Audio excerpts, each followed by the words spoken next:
बुंदेलखंडी अड्डा की आज की इस खास शाम में एक बार फिर से स्वागत करता हूं बुंदेलखंडी अड्डा के सारे व्यूअर्स का। नए साथी हर रोज जुड़ते हैं, नए सीरीज हम आपके लिए लेकर आते रहते हैं। इस महीने सितंबर के हमने शुरुआत की हेलो टीचर्स, जो कि डेडिकेटेड है हम सब के गुरुओं को, टीचर्स को, जिन्होंने हमें ज़िंदगी का सलीका सिखाया, जीने का वो अदब सिखाया जिसके दम पर हम आज वो बन सके जिसके द्वारा समाज में खड़े होकर एक शख्सियत के रूप में अपने आप को चरितार्थ करते हैं और कह सकते हैं कि हाँ, हम एक पढ़े-लिखे इंसान हैं। आज की कड़ी मैं रूबरू कराने जा रहा हूँ ऐसे ही एक टीचर से, ऐसी एक शख्सियत से, एक महिला से जो कि कभी एक लड़की हुआ करती थी, पढ़ाई करी इस सपने के साथ कि साक्षर बनना है। साक्षर बनने के बाद अपने सफ़र में आगे बढ़ते हुए अपने उस पुराने सपने को नहीं भूली जिसमें उन्होंने अपने आप से वादा किया था कि अगर मैं साक्षर होंगी तो अपने साक्षरता के दीप से बहुत सारे प्रकाश पुंजों को वहाँ पर प्रकाशवान करके समाज में स्थापित करने में योगदान ज़रूर दूँगी ताकि ये समाज में उनके द्वारा पढ़ाए गए स्टूडेंट्स उनका प्रकाश को फैला सकें। स्वागत है मिसेज़ रजनी नामदेव मैम का बुंदेलखंडी अड्डा की हेलो टीचर्स में।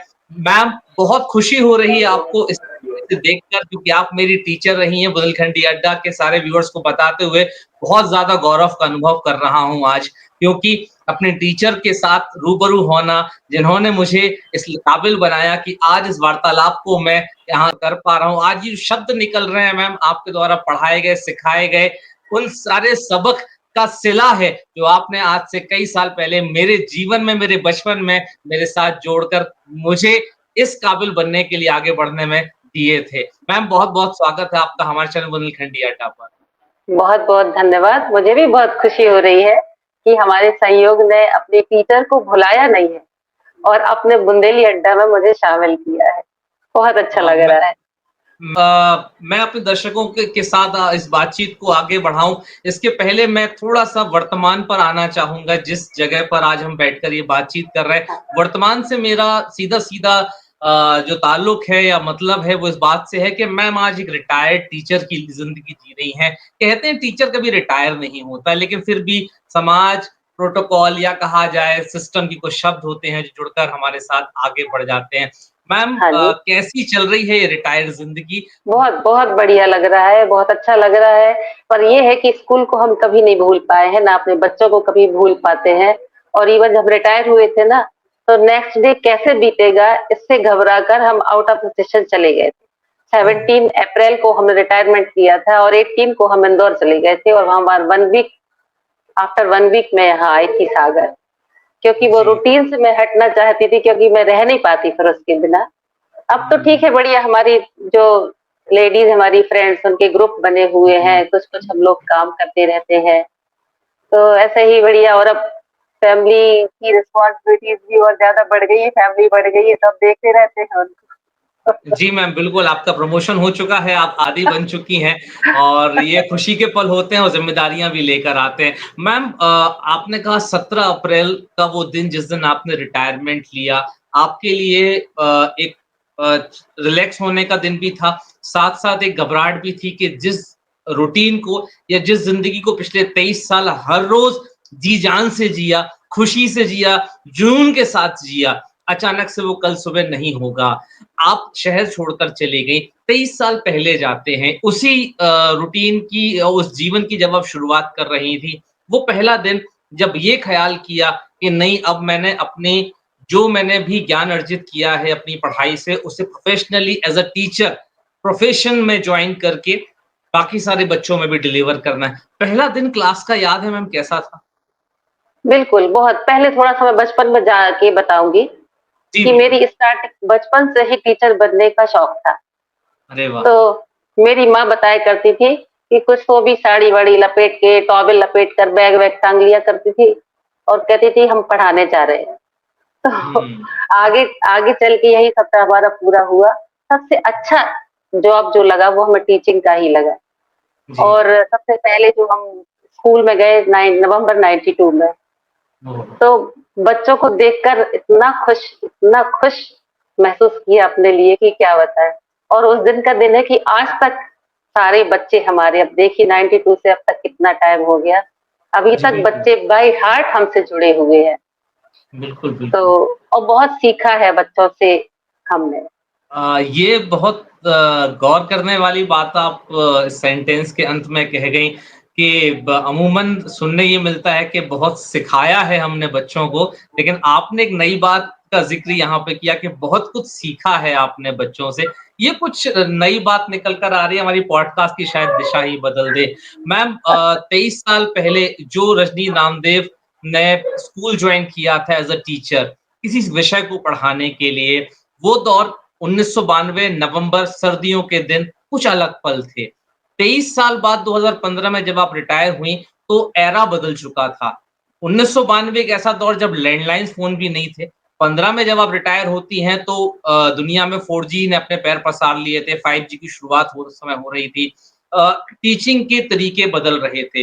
अपने आप को उस बॉक्स में फिट करना जो कि 92 के दौर में शुरू हुआ था आपका करियर और 15 में आके टेक्नोलॉजी या टेक डिपेंडेंट होता जा रहा था एरा।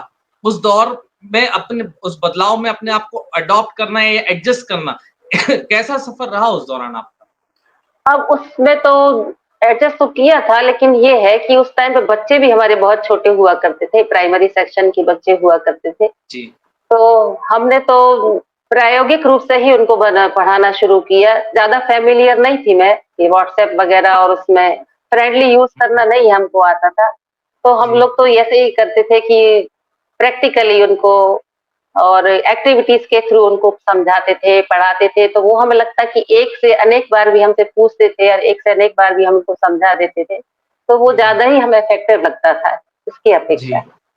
जी। मैम एक बात मैं ज़रूर यहाँ पर ज़िक्र करना चाहूँगा, हो सकता है इस बात से मेरे बुंदेलखंडी अड्डा के हमारे काफ़ी सारे व्यूअर्स भी रिलेट कर पाएँ अपने आप को। हम वो स्टूडेंट्स हैं या हम वो जनरेशन है जो आज मैं आपसे बात कर रहा हूँ, जिसने अपनी पढ़ाई की शुरुआत 80 के दशक के लास्ट में या 90s की शुरुआत में की थी। उस दौर में जो टीचर्स हुआ करते थे, वो अलग ही जनरेशन के थे, जिसमें आप भी शुरू कर रही थी। उस समय एक दौर चला करता था, कहते थे गुरुजी मारे धम्म धम्म विद्या आए छम छम। जब आज आज का प्रेज़ेंट एरा जो है, वो इस बात पर ज़्यादा फ़ोकस करता है कि स्टूडेंट्स को पोलाइटली समझाइए, मारना नहीं चाहिए या वो जनरेशन आ चुकी है जो ये एक्सेप्ट नहीं कर सकती कि टीचर ने ज़ोर से बोला भी कैसे? टीचर ने मारा भी कैसे? पनिशमेंट कैसे मिला? पेरेंट्स लड़ने के लिए आ जाते हैं। 90 का दशक या कहा जाए अर्ली 2000 का एरा वो था जब पेरेंट्स भी कहते थे अगर बच्चा कभी घर जाके बता भी दे कि आज मेरे को मार पड़ी या पनिशमेंट मिला, तो पेरेंट्स ये कहा करते थे कि तुमने ही कुछ शरारत की होगी। अच्छा हुआ, ऐसा तो होगा ही, अच्छे से क्यों नहीं रहते, होमवर्क क्यों नहीं करके जाते? आज पेरेंट्स भी इस बात का अपोज़ करते हैं कि हाउ डेयर यू! आपकी हिम्मत कैसे हुई मेरे बेटे को या मेरी बेटी को हाथ लगाने की या पनिश करने की, वो तो ऐसा करेगा ही। ये जो 2 जनरेशंस के बीच में आपने अपने पूरे टीचिंग करियर को गुज़ारा है, कैसा अंतर महसूस करती हैं दोनों के बीच में?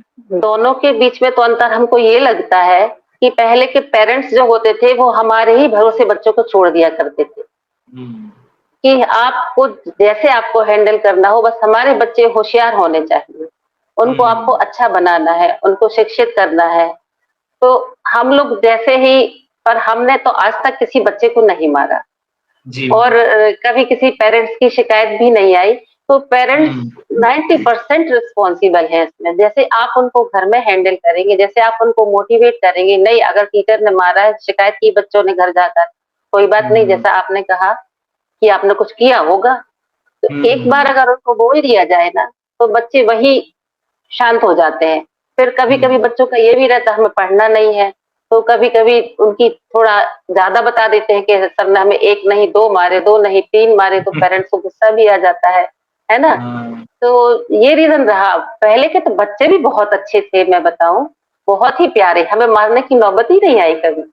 कितना जी। बढ़िया समझाते थे और पेरेंट्स ने भी कभी कोई शिकायत नहीं की। मैम जैसा आपने कहा ना एक थोड़ा-सा जनरेशन के साथ सहन शक्ति शायद बच्चों की कम हो रही है या कहा जाए पेरेंट्स की सहन शक्ति कम हो रही है, तो बच्चों में वो चीज़ आ रही है कि उनके अंदर भी वो सहनशील होने का गुण शायद अब कमज़ोर होता जा रहा है। आप भी 2 बच्चों की माँ रहीं, आपकी भी एक प्यारी-सी बिटिया रही, एक बहुत ही प्यारा बेटा है आपका जो आज काबिल होकर गवर्नमेंट हुँ, जॉब में बैंक प्रोफ़ेशन के अंदर खूब नाम आपका रोशन कर रहा है। आप भी दादी बन गई हैं, आपके घर में भी एक छोटा बच्चा अब खेल रहा है। अब वो भी इस नई जनरेशन का होने जा रहा है, जिस जनरेशन के अंदर वही सहनशीलता का आना थोड़ा-सा मुश्किल होता जा रहा है, सहनशील या वो थोड़ा-सा बर्दाश्त करने की कम क्षमता रखते हैं। तो क्या प्लानिंग करी है Rajni Namdev not as a teacher also but as a दादी कि बच्चे आपके जो बेटे-बहू हैं वो आपके पोते में या पोती में उस गुण को डेवलप होने में कुछ विशेष रूप से स्टेप्स उठा सकें? हम तो सभी से ये कहना चाहेंगे जो हमने किया है, जो पहले के दादा-दादी और नाना-नानी किया करते थे ना, कि मॉरल बेस्ड एजुकेशन पर बेस्ड एजुकेशन की स्टोरीज़ जो हुआ करती थी, वो सुनाया करते हुँ, थे। तो इससे हुँ, बहुत अंतर पड़ता था। कहीं न कहीं बच्चों को ईमानदारी, सहनशीलता, सेवा, दया ये सब चीज़ें उनको अपने आप ही आ जाया करती थी। उनको हुँ, अलग से नहीं बताना पड़ता था। तो मोरल एजुकेशन अब घर में भी नहीं है। आप समझिए एकाकी परिवार हो गए हैं। दादा-दादी, नाना-नानी बहुत कम मिलते हैं और हुँ, अब स्कूल में भी मोरल साइंस का जो पीरियड हुआ करता था, अब शायद वो भी हटा दिया गया है और ये ही हुँ, अच्छे सुसंस्कृत बच्चे के जीवन के लिए ये बहुत ज़रूरी है और ये सब होता हुँ, नहीं है और उसका कहो, बच्चों का कहो, तो हमारे बच्चे तो ने बहुत कोऑपरेट किया है। मेरा बेटा 2.5 साल का था जब मैंने स्कूल स्टार्ट किया, तो हुँ, तब से ही वो इतना डिसिप्लिन था कि ये कहिए एलकेजी से जब आता था तो अपना यूनिफ़ॉर्म, अपने शूज़, अपने सॉक्स प्रॉपर प्लेस पर रखता था और अपनी हुँ, ग्रैंडमदर को ही नहीं, ग्रैंडमदर की भी सासू माँ को अपने हाथ से खाना खिलाया करता था। वाह! तो और बढ़िया सो जाया करता था। तो बच्चों ने बहुत दोनों ने बहुत कोऑपरेट किया। तो एक हुँ, टीचर की नौकरी मतलब एक महिला को नौकरी करने में पूरा परिवार हुँ, सपोर्ट करता है। मेरे दोनों बच्चों ने भी वही किया। हुँ, और अब जो नाती है हमारा, उसके लिए भी हम यही सोचते हैं कि अच्छे से अच्छे संस्कार दें। संस्कार अच्छे मिलेंगे तो वो बढ़िया सिस्टमैटिक एक वृक्ष की तरह बनेगा, है ना? जी, बिल्कुल कि जब आपने जॉब जॉइन करने का डिसीज़न लिया और जॉब जॉइन किया भी, उस दौरान आपका बेटा 2.5 साल का था और फिर 23 साल अनवरत आपका सफ़र जारी रहा। इस दौरान आपके बच्चे भी बड़े होते गए। नौकरी और एक रूटीन अपने साथ बहुत सी बाउंडेशंस लेकर आता है। हम चाह कर भी रिलैक्सेशन नहीं ले पाते। शायद जिस दिन बच्चों की छुट्टियाँ हुआ करती थीं, आपको स्कूल का काम हुआ करता था। उनके एग्ज़ाम्स ओवर हो जाया करते थे लेकिन आपकी स्कूल के शेड्यूल ओवर नहीं हुआ करते थे। क्योंकि अक्सर ऐसा होता है स्कूल्स में बच्चों की छुट्टियाँ लग जाती हैं लेकिन टीचर्स की छुट्टियाँ नहीं लगती। तो आपको बराबर अपने ड्यूटी पर जाना है, आपके हस्बैंड भी ड्यूटी पे जा रहे थे। एज़ अ मदर बच्चों के साथ बहुत से पल छूट गए। क्या कभी इस बात का मलाल रहा कि इस जॉब ने शायद उनके बचपन के साथ मिलने वाले बहुत से अनमोल यादों को शायद चुरा लिया? बिल्कुल, ये बिल्कुल सही कह रहे हैं। ये बहुत अभी भी अखरता है बहुत हमको हुँ, कि हमने बस लेकिन क्या होता था स्कूल से आके बच्चों के साथ हम ज़रूर खेलते थे। गेट से ही फरमाइश शुरू हो जाया करती थी, कुछ अच्छा खाना है। हुँ। लेकिन कुछ अच्छा खाना है लेकिन बताना नहीं है कि क्या अच्छा खाना है। तो वो भी हो जाता था और आते से हुँ, छुपा-छुपी खेलते थे, छुप जाते थे हुँ, यहाँ-वहाँ बढ़िया खूब धमा-चौकड़ी मना लेते थे, तो उनको लगता था कि हाँ, माँ हमारे साथ है, हमको भी अच्छा लगने लग जाता था। हुँ।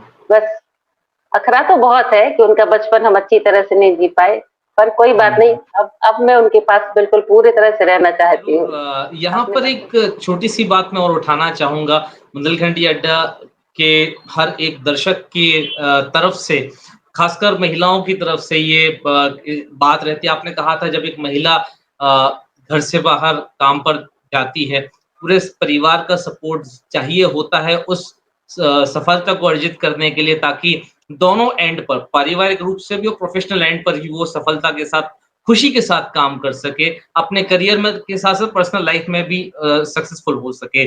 जब आप निकली, तो आपको भी आपके परिवार का सपोर्ट मिला।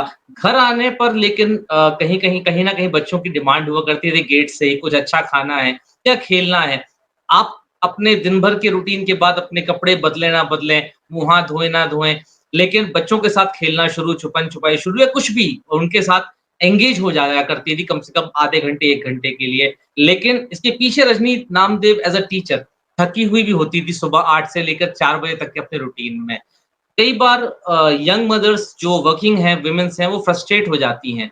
कई बार चिड़चिड़ाहट आ जाती है। तो ऐसी यंग मदर्स के लिए जो आज वर्किंग भी हैं और अपने छोटे बच्चों के साथ समय भी बिताने की कोशिश कर रही हैं, चिड़चिड़ाहट और प्रेशर आता है। उनके लिए आपके अनुभव की नज़र से क्या टिप्स दी जा सकती है मैम आज इस बुंदेलखंडी अड्डा के प्लेटफ़ॉर्म से? बस मैं हम तो ये करना चाहेंगे कि जो भी आप काम कर रहे हैं उसको बिल्कुल हल्के रूप में लें, ज़िम्मेदारी से तो जी। लें ही, पर उसको बोझ ना समझें।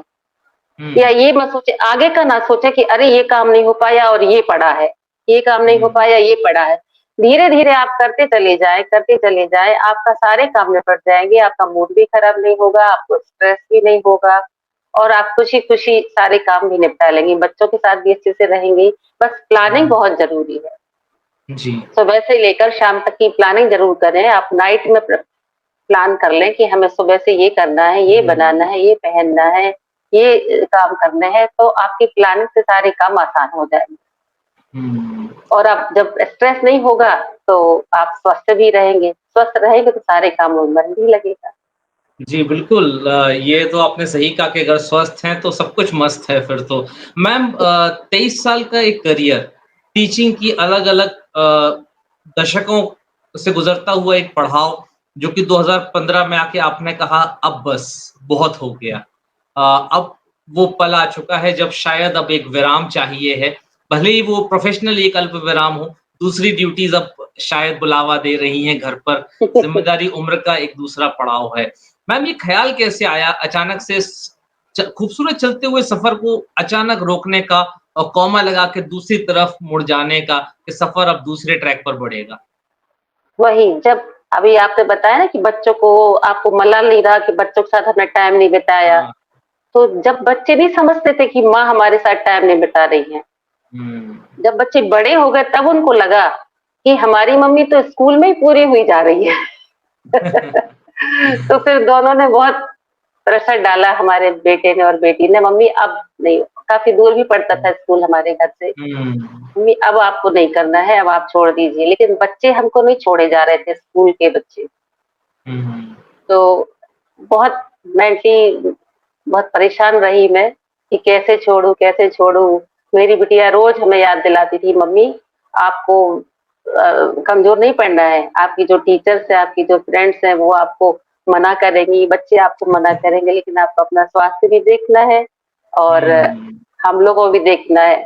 तो फिर डिसीज़न ले लिया कि चलो ठीक है, अब कर लेते हैं, छोड़ जी। देते हैं। मैम आपने इस पूरे 23 साल के सफ़र के दौरान खुद भी बहुत कुछ सीखा और बहुत कुछ सिखाया भी।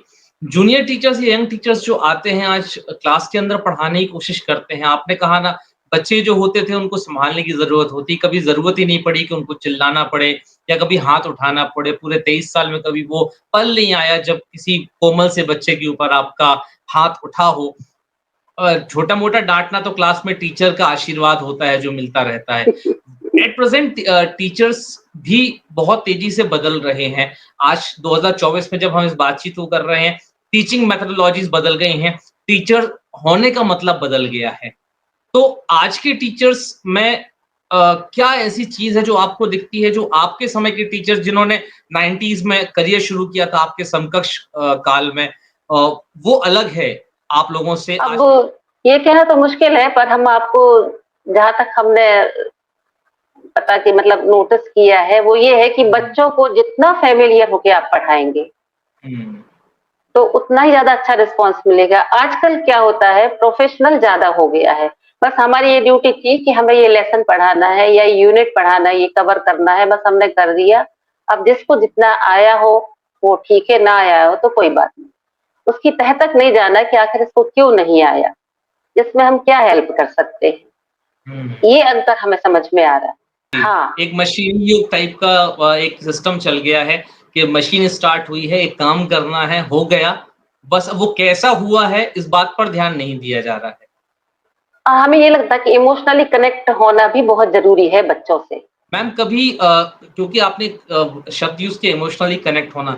मैम 30 या 40 बच्चों की क्लास होती है, 50 की whatever may be the number, मैं अंकों के ऊपर नहीं जाना चाहता।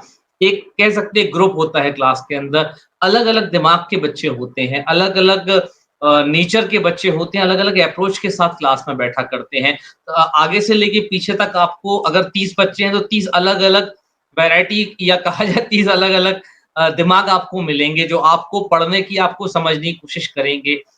लेकिन आप इकलौते एक दिमाग के साथ वहाँ पर खड़े होकर पढ़ाती रहीं इतने साल तक क्लास के अंदर। ये समझ पाना कि वो जो अलग-अलग दिमाग के 30 बच्चे हैं या 40 बच्चे हैं, वो मेरी बात को समझ रहे हैं या नहीं, या वो किसी और दौर से या कुछ और तो नहीं सोचने लगे हैं, ये कितना ज़रूरी है क्लास के अंदर? ये हमारे पढ़ाने की विधि पर भी डिपेंड करता है कि हुँ, आप कैसे पढ़ा रहे हैं। हमें ऑब्जर्व करना पड़ता है कौन हमारी तरफ ध्यान दे रहा है, कौन नहीं दे रहा। हुँ, तो हुँ, हमारी पैनी नज़र टीचर्स की पैनी नज़र भी उनकी तरफ होना चाहिए और उनकी जो हुँ, फिज़िकल एक्टिविटी होती है उससे अलग पता चल जाता है कि वो ध्यान नहीं दे रहे हैं। कभी हुँ, सिर हुँ। खुजलाना, कभी नाक में उँगली डालना, कभी गाल खुजलाना, कभी पीछे खुजलाना, कभी यहाँ देखना, कभी वहाँ देखना। इससे पता चल हुँ, जाता है कि उनका ध्यान नहीं लग रहा। जी। तो इस सब से पता चल जाता है और मैंने क्या किया था कि जो टॉप 12-15 स्टूडेंट्स हुआ करते थे ना हमारी क्लास में, हुँ, तो जी। जो एवरेज हुआ करते थे या बिलो एवरेज हुआ करते थे, उनको हम ग्रुप में डिवाइड कर दिया करते थे। ओके। तो उन बच्चों को जो 15 स्टूडेंट्स हुआ करते थे, उनको हम ग्रुप में डिवाइड कर देते कि आप जो वीक हैं या जिनको समझ में नहीं आ रहा है, आपको उनको उस लेवल तक लाना है। ओके। तो ये एक्सपेरिमेंट हमारा बहुत सक्सेस रहा था हुँ, बिल्कुल। और क्लास हमारी परफेक्ट क्लास बन गई। बहुत बढ़िया, बहुत खूबसूरत टिप्स आज इस कन्वर्सेशन के दौरान निकल कर आई है मैम। डेफ़िनिटली ये नए टीचर्स को काफ़ी हेल्पफुल होगी जब वो अपने क्लास के अंदर जाके अगर इसको अप्लाई करते हैं तो डेफ़िनिटली उनके लिए काफ़ी हेल्पफुल रहेगी। बहुत, मैम इस 23 बहुत साल के सफ़र में कोई ऐसी याद है जो कि दिमाग या दिल में घर कर गई, एक खुशनुमा याद किसी स्टूडेंट की या किसी पल की, जो कहा कि यार ये है वो मेरे 23 साल का रिवॉर्ड जो मैं आज लेकर अपने सफ़र को जो है विराम देकर आगे बढ़ रही हूँ। बिल्कुल, बिल्कुल सही मायने में बताऊँ सही हो जी, जी मैम। हमारे हमारे साथ इतना पुलिंदा है, वाह! बहुत पुलिंदा है हमारे साथ, बहुत बढ़िया। हम अपने बच्चों को जी, प्ले सिखाते थे, एक तो हमारा हाँ। सहयोगी है, जभी भी ये गाना मैम आएगा, जभी भी सुदामा चरित्र का कहीं भी वृत्तांत सुनो, कहीं भी वो सुनो तो हमें अपने सहयोगी और विनायक की बहुत याद आती है। बहुत मैम सिखाया, आपकी बहुत आपकी यादों में मेरे नाम की या मेरी लिए थोड़ी-सी भी जगह है, ये मेरे लिए आज बहुत मैं कह नहीं सकता बहुत इमोशनल मोमेंट है, क्योंकि मेरी ज़िंदगी का वो भी बहुत मतलब अनफॉरगेटेबल मोमेंट था, जिसने बहुत बड़ी इमोशनल याद दी है मुझे। और और एक बात और, जिस जी। थाली का चक्र बनाया था, वो थाली अभी भी हमारे पास है। मैम मैं मतलब कह नहीं पा रहा हूँ कि आज आप मैं अक्सर कुछ लेने के लिए ये पॉडकास्ट सीरीज़ या ये सेशंस रखता हूँ, लेकिन आज आपने मुझे इतनी बड़ी मतलब गिफ्ट मुझे आज मिल गई है। मैं मतलब मैं शायद आज पहली बार किसी पॉडकास्ट में मतलब मैं स्पीचलेस हो रहा हूँ। शायद मेरे पास शब्द नहीं है इमोशंस की वज़ह से। और मैं डेली यूज़ में भी है वो थाली हमारे पास। अरे वाह! मैम मैं 20 साल हो गए मैम उस बात को शायद 21 साल 21-22 साल हो रहे हैं लगभग उस बात को और मैं भी बहुत आगे निकल आया हूँ लेकिन मतलब आपको भी मैं एक बात शेयर करना चाहूँगा। अभी कुछ महीने पहले ही सफाई के दौरान मुझे मेरी पुरानी चीज़ों में वो मुकुट भी मिला मैम जो उस प्ले में आपने मुझे मेरे सिर पर स्टेज पर जस्ट जाने से पहले मुझे लगाया था। मैं भी मुझे बातों में आपको शेयर करना चाहता हूँ और शायद आप ना होती तो मेरी ज़िंदगी की वो खूबसूरत शाम ना होती और वो शायद वो स्टेज और वो हज़ारों का क्राउड के सामने मैं खड़ा नहीं ना ऐसी हो कोई पाता। ज़िंदगी एज़ अ में नहीं मदर ऐसी टीचर का रोल तो अदा किया था लेकिन एज़ अ मदर फिगर आपने मुझे उस दिन उस पल स्टेज पर जाने से पहले बहुत बड़ा मोटिवेशन दिया था। शायद ये उसी एक्टिविटी में इन्वॉल्व होने का नतीजा था या आपने जो मुझे हिस्सा होने का मौका दिया था उसका नतीजा था कि आज मैं इस काबिल बन पाया कि इस तरीके से चैनल पर बैठकर आपसे बातें कर रहा हूँ मैम। और बच्चों के अंदर तो प्रतिभा होती ही है बेटे, बस थोड़ा-सा टीचर को दिशा देनी होती है, वो तो टैलेंटेड होते ही है। नहीं मैम, ये आप लोगों का बड़प्पन है और हर स्टूडेंट शायद आज इस बात को सुनकर अपने टीचर को शायद याद कर पा रहे हों। मैम एक सवाल ज़हन में बहुत ज़्यादा था और मैंने सोचा था कि कभी अगर किसी सीनियर टीचर से कभी बात हो पाई, तो ज़रूर ये अपने सीरीज़ में रखूँगा। मैम एक सोसाइटी का ताना-बाना है, जो शायद छुपा हुआ है किसी पर्दे के पीछे लेकिन अक्सर कानों में वो शब्द बनकर बातें आती ज़रूर हैं।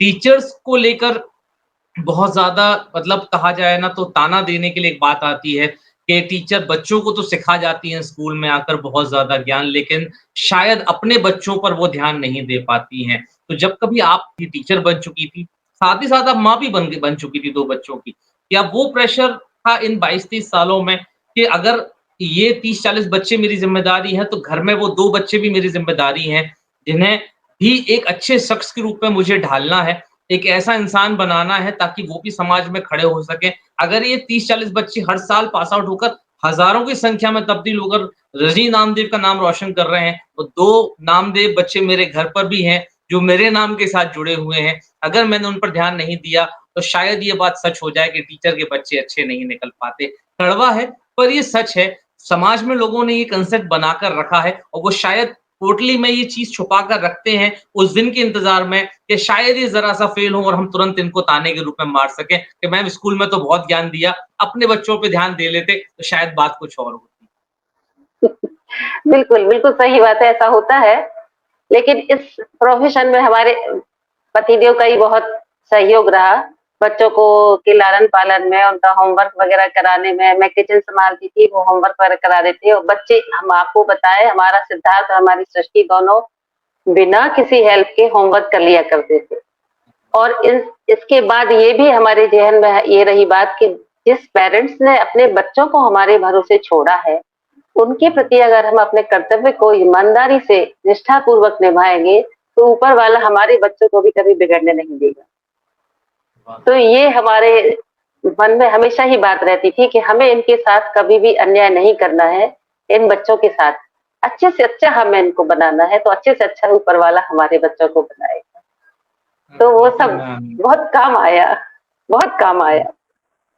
मैं अपने कुछ बच्चों का कलेक्शन रख कर बैठी हूँ कि मैं कुछ दिखाऊँगी तो शायद वो देखेंगे तो उन्हें बहुत अच्छा लगेगा। अरे ज़रूर अपने मैम, हाथ ज़रूर, ज़रूर। अपने हाथ से ग्रीटिंग्स बनाकर रखते थे वो, क्योंकि हाँ। हमने उनको मना करके रखा था कि आप बाज़ार से नहीं खरीदेंगी। लेकिन एक उम्र के बाद 7th-8th के बाद फिर वो लाने लगे थे, तो उनके दिए हुए कुछ-कुछ ग्रीटिंग्स हमने सँभाल के रखे हैं, अब किस ईयर के हैं वाह! ये देखिए। अरे वाह! बहुत खूबसूरत, बहुत प्यारी याद है मैम। मैम ये उन स्टूडेंट्स के लिए बहुत मेमोरेबल मोमेंट है क्योंकि अक्सर स्टूडेंट्स को ये लगता है कि मैम को दिया होगा या टीचर को दिया होगा तो पता नहीं अब कहाँ होगा। लेकिन आपने सँभाल के रखे हैं ये उनके लिए बड़ी बहुत खूबसूरत बात है। उनके दिए हुए गिफ्ट्स अभी भी हमारे पास है, जैसा कि तुम्हारी थाली अभी रखी है हमारे पास, कुछ हमारे पास फ़ोटोग्राफ्स भी हैं, ये देखो। ये तो काफ़ी साल पुरानी फ़ोटोज़ हैं मैम, बहुत हाँ, खूबसूरत। बहुत। ये देखिए। अरे वाह! ये अनमोल यादें हैं ये तो बिल्कुल। बहुत बढ़िया। और कुछ बहुत गिफ्ट्स बढ़िया भी मैम। हमारे पास बहुत रखे, अभी तक सँभाल के रखे बच्चों के हमने। महर्षि में और कुछ मिला हो, ना मिला हो, लेकिन हमें बच्चों का इतना प्यार मिला है जिसकी कोई भी कीमत नहीं है, अनमोल है वो। मैम बिल्कुल ये बहुत ज़्यादा अनमोल पल हैं हम सबके लिए भी जो आपके स्टूडेंट हैं और जिनके भी ये गिफ्ट्स और फ़ोटोज़ आपने दिखाई हैं, ये आज उनके लिए भी बहुत बड़ा क्षण बनेगा। अब वो हुँ। यूट्यूब पर बुंदेलखंडी अड्डा के मीडियम से जब भी इस पॉडकास्ट को देखेंगे, सुनेंगे, उन्हें भी बेहद ज़्यादा खुशी होगी कि उनके प्यार और को मैम ने और भी ज़्यादा प्यार से संजो कर रखा हुआ है। और अभी भी ऐसा कोई टाइम नहीं छूटता, पता नहीं कितने सारे ही स्टूडेंट्स, हम तो बच्चे ही बोलते हैं उनको, कि जी, इतने जी। सारे बच्चे हैं हमारे कि वो कभी दिवाली पर, कभी टीचर्स डे में, कभी बर्थडे में ज़रूर विश करते हैं। आते जी। हैं, अभी भी आते हैं।